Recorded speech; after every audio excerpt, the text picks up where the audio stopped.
Good morning, students. Today we will start our new chapter, chapter 7, Chirping Birds. Okay? Don't you ever wish that you were like a bird soaring in the sky? Why?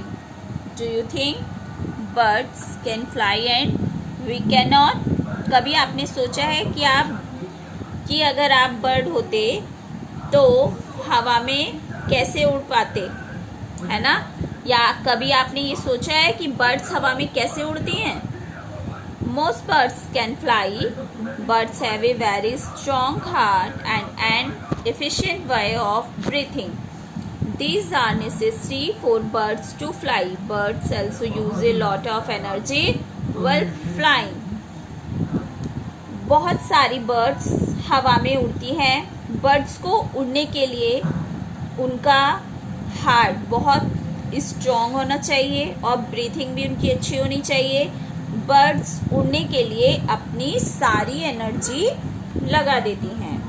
Birds have feathers, eyes, tails, wings, feet, beaks, necks etcetera.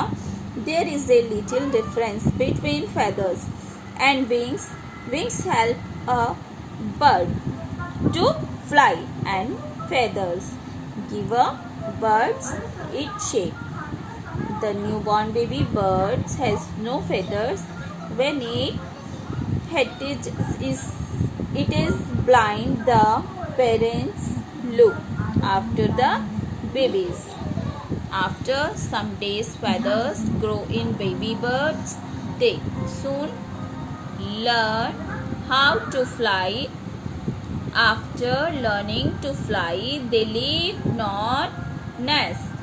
the nest. क्या कहते हैं? Birds के पास क्या होता है? Birds के पास feathers, eyes, tails, wings, feet, beaks, necks, ये सब होता है. उनके फेदर और विंग्स में एक डिफरेंस होता है. वो क्या है? वो ये है कि विंग्स की वजह से वह उड़ती हैं और फेदर्स की वजह से उन्हें शेप मिलती है, यानी कि बॉडी शेप मिलती है. जो न्यू बॉर्न बेबी होते हैं उनके क्या नहीं होते हैं? फेदर्स नहीं होते हैं. फेदर्स नहीं होते हैं. और जब वह अंडे से बाहर निकलते हैं तो उनकी आंखें भी नहीं होती हैं. उनके पेरेंट्स उनका ध्यान रखते हैं. फिर कुछ दिन बाद उनके फेदर्स ग्रो करते हैं. फिर वो उड़ना सीखते हैं और जब वह उड़ना सीख जाते हैं तो वह अपना घोंसला छोड़कर चले जाते हैं, यानी कि उड़ जाते हैं. फिर वो घोंसलों में नहीं रहते हैं क्योंकि उन्हें उड़ना आ जाता है. Okay. Shelters of birds. Most of the birds live in a nest. A bird is never taught how to build a nest. Some birds build their nest high up in trees and some makes on the ground. Each kind of birds makes its own style of nest and a good one. They use feathers of other birds, kettles, hair, wool, grass, leaves, cotton, thread and many other things to make their nest. सारी birds nest में रहती हैं. उनको कोई सिखाता नहीं है कि नेस्ट कैसे बनाया जाता है, नेस्ट घोंसला कैसे बनाया जाता है. कुछ बर्ड्स अपना नेस्ट पेड़ पर ऊपर बनाती हैं.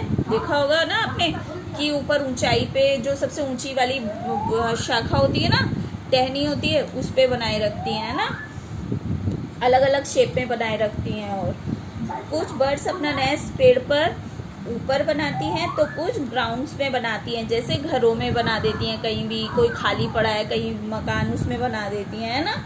हर बर्ड का अपना एक स्टाइल होता है अपना नेस्ट, अपना घोंसला बनाने का. वो अपना नेस्ट बनाने के लिए तरह तरह की चीज़ें इस्तेमाल करती हैं, जैसे हेयर, वूल, ग्रास, लीव्स, कॉटन, बहुत सारी अलग अलग चीज़ें यूज़ करती है जिससे वह अपना नेस्ट बनाती हैं। इसके बाद आता है tailor bird. Tailor birds are about 4 inches 11 cm, यानी कि 11 cm in length. They are yellow orange above and grey white below. The tailor bird is named for its unusual nest building technique to make its nest. A tailor bird takes a large growing leaf or 2 or more small ones and with its sharp bill pierces holes into opposite edges. It then grasps spider silk, silk-formed cocoons or plants fibers with its bill, pulls this thread through the 2 holes and knots it to prevent it from pulling through. It makes a series of holes with its long, slender beak and then draw plant fiber, insects, silk or even stolen household thread through the holes to form split loops which are knotted on the other side. Tailor bird 4 inch की होती है, यानी कि 11 centimetre की length होती है उसकी, ठीक है। वो ऊपर से येलो और ऑरेंज होती है और नीचे से ग्रे और वाइट कलर की होती है। टेलर बर्ड अपना नेस्ट बनाने की टेक्निक के लिए जानी जाती है। वह अपना नेस्ट एक बड़ी सी लीफ से बनाती है जिसकी अपोजिट साइड पर होल्स होते हैं और बीच में एक बड़ा सा होल होता है जिसकी वजह से वह उसमें जाती है। वह कुकुन्स नाम का एक प्लांट होता है जिस पर अपना जो वो घोंसला बनाती है, बिल बनाती है, वो कैसे बनाती है, स्पाइडर की तरह झूलता हुआ उस होल बनाती है जिसमें उसके 2 होल्स होते हैं कि वो किधर से भी निकल जाए और उसके उस झूलते हुए घोंसले पर क्या होता है, झूलते हुए नेस्ट पर इंसेक्ट्स भी आ जाते हैं वो, और कुछ भी आके वहाँ पे फंस जाता है और जिसे वो अपने खाने के काम में भी लाती है। तो ये हमारा टेलर बर्ड था। तो ये वाला आज हम आपको यहीं तक बताएंगे। इसके बाद हम आपको कुकू अगले उसमें पढ़ाएंगे और ये आपका वर्क आज का है, करेक्ट द आंसर। सिर्फ आपको ये वर्क करना है और नेक्स्ट टॉपिक हम